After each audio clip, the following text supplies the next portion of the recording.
বাইরে থেকে ওই কক্ষটি তালাবদ্ধ করা হয় এবং বলা হয় যে এখানে জঙ্গিদের আস্তানা আছে। বেআইনিভাবে আটক করা হয়। তারা বিভিন্ন মাদ্রাসার ছাত্র। একজন যুবককে হত্যার পরে দেখানো হয় যে তারা এখানে রাষ্ট্রদ্রোহী দেশদ্রোহী কাজে সাথে সম্পৃক্ত ছিল। সাবেক আইজিপি মোহাম্মদ জাবেদ পাটোয়ারি সহ 5 জনের বিরুদ্ধে গ্রেফতারি পরোয়ানা জারি করেছে। তাদের বিরুদ্ধে আন্তর্জাতিক অপরাধ ট্রাইব্যুনালের তদন্ত সংস্থার পক্ষ থেকে প্রসিকিউশনের কাছে একটি অভিযোগ এসেছে। সেটি হলো 2016 সালে বাংলাদেশের বিভিন্ন জেলায় বিভিন্ন স্থানে কিছু ইসলামী মনোভাবাপন্ন যুবকদেরকে বেআইনিভাবে আটক করা হয়। তারা বিভিন্ন মাদ্রাসার ছাত্র অথবা ইসলামী মনোভাবাপন্ন কিছু যুবক কিশোর। তার মধ্যে একজন কিশোর, সে তখন যাত্রাবাড়ি একটি মাদ্রাসার ছাত্র ছিল, বয়স ছিল তার 19। তার বাবা তদন্ত সংস্থায় তার ছেলের বিচার বহির্ভূত হত্যার ঘটনা নিয়ে একটি অভিযোগ করে।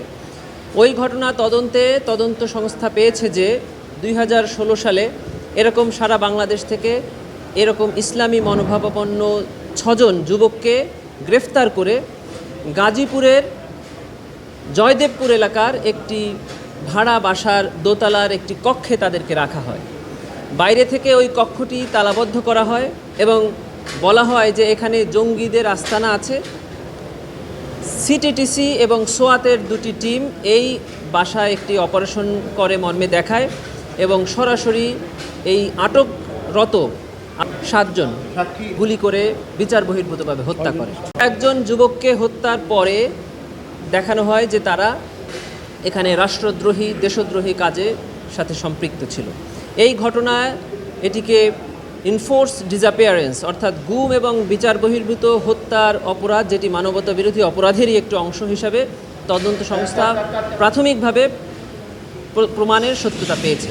তারই ভিত্তিতে এই 5 জনের বিরুদ্ধে একটি গ্রেফতারের আবেদন তদন্ত সংস্থা আমাদেরকে জানিয়েছিল। আমরা আন্তর্জাতিক অপরাধ ট্রাইব্যুনালে সাবেক আইজিপি জাবেদ পাটোয়ারি সাহেব সহ 5 জনের বিরুদ্ধে গ্রেফতারি পরোয়ানার আবেদন করেছিলাম।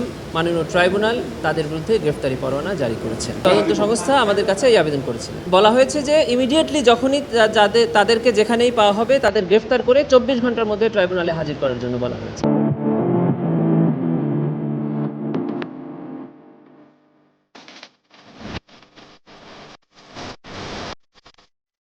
তাদের গ্রেফতারের স্বার্থে এই প্রধান আসামি ছাড়া আর বাকিদের নাম বলছি না।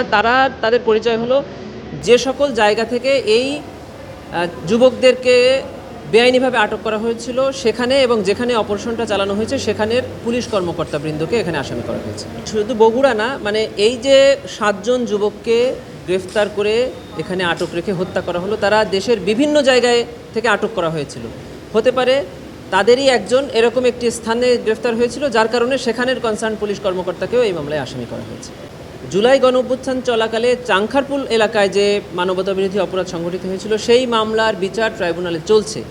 সেখানে বেশ কয়েকজন সাক্ষীর জবানবন্দি ট্রাইব্যুনাল গ্রহণ করেছেন। তার মধ্যে একজন সাক্ষী জবানবন্দি গ্রহণ করার পরে জানতে পেরেছেন যে তার কর্মস্থলে তার কিছু ব্যক্তিগত প্রতিপক্ষের দ্বারা তিনি লাঞ্ছিত হয়েছেন এবং তার বিরুদ্ধে কিছু অশোভন পোস্টার ব্যানার তার কর্মস্থলে ঝোলানো হয়েছে এবং তার বিরুদ্ধে কিছু মিথ্যা প্রোপাগান্ডা ছড়িয়ে তার কর্মস্থলে তাকে অপমান করার চেষ্টা করা হচ্ছে। আন্তর্জাতিক অপরাধ ট্রাইব্যুনাল আইনে একজন সাক্ষীর সেফটি, সিকিউরিটি অ্যান্ড ওয়েলবিং দেখার দায়িত্ব রাষ্ট্রের এবং ট্রাইব্যুনালের। সেই অনুযায়ী tribunal concern officer in charge of that particular police স্টেশনকে একটা অর্ডার করেছিলেন যে সেখানে তাকে অসম্মানজনক কোনো ব্যানার বা ফেস্টুন যদি থাকে সেটা ইমিডিয়েটলি রিমুভ করার জন্য এবং রিমুভ করে তার সেফটি সিকিউরিটি ইনশিওর করে ট্রাইব্যুনালকে আজকে অবগত করার জন্য ওই কনসার্ন থানার অফিসার ইনচার্জ সাহেব আজকে এসেছিলেন ট্রাইব্যুনালে এবং জানিয়েছেন যে তিনি এই সাক্ষীর সাথে কথা বলেছেন, তার সকল সেফটি সিকিউরিটির ব্যাপারে উনি যথাযথ ব্যবস্থা নিয়েছেন এবং কলেজ কর্তৃপক্ষকে ব্যবস্থা নিতে উনি চিঠি প্রেরণ করেছেন। এটি হলো ওই কনসার্ন ইন্সপেক্টর এই সাক্ষীর সাথে আলোচনা করে উনি যেমনটি চেয়েছেন ওনাকে তেমন সেফটি সিকিউরিটি দেওয়া হয়েছে। ওপেন কোর্টে বলেছেন যে এই মামলার যে কোনো সাক্ষীকে যে কোনো কর্তৃপক্ষ যদি কখনো কোনো হুমকি প্রদান করে, সেফটি সিকিউরিটি বা সম্মানহানি করার চেষ্টা করে, পুলিশ যেন তার আইনগত ব্যবস্থা যথাযথভাবে গ্রহণ করে তার জন্য ট্রাইব্যুনাল যে কোনো আদেশ যে কোনো সহায়তা করার জন্য প্রস্তুত আছে, এটি ট্রাইব্যুনাল ওপেন এজলাসে বলেছে। ইভেন এটা বলেছেন যদি তারা কোনো অফেন্স করে থাকে বা এই ধরনের কার্যক্রম করার অপচেষ্টা করে থাকে ইমিডিয়েটলি তাদেরকে গ্রেফতার করে আনার জন্য বলেছে। জুলাই গণঅভ্যুত্থানের পরে জানেন যে বেশ কিছু সুবিধাভোগী মানুষ তাদের রাজনৈতিক পরিচয় পরিবর্তন করেছেন, অথবা প্রত্যেকটি দলেই কিছু উশৃঙ্খল অথবা যারা তাদের দলের আইডিওলজিকে মনে প্রাণে ধারণ করেন কিন্তু কার্যক্রমে দেখা যায় না, এরকম কিছু ছাত্ররা থাকতে পারে। এখানে উনি এরকম কথা বলেছেন যে এখানে কিছু ছাত্র রাজনীতি করে এমন কিছু সম্পৃক্ততা আছে।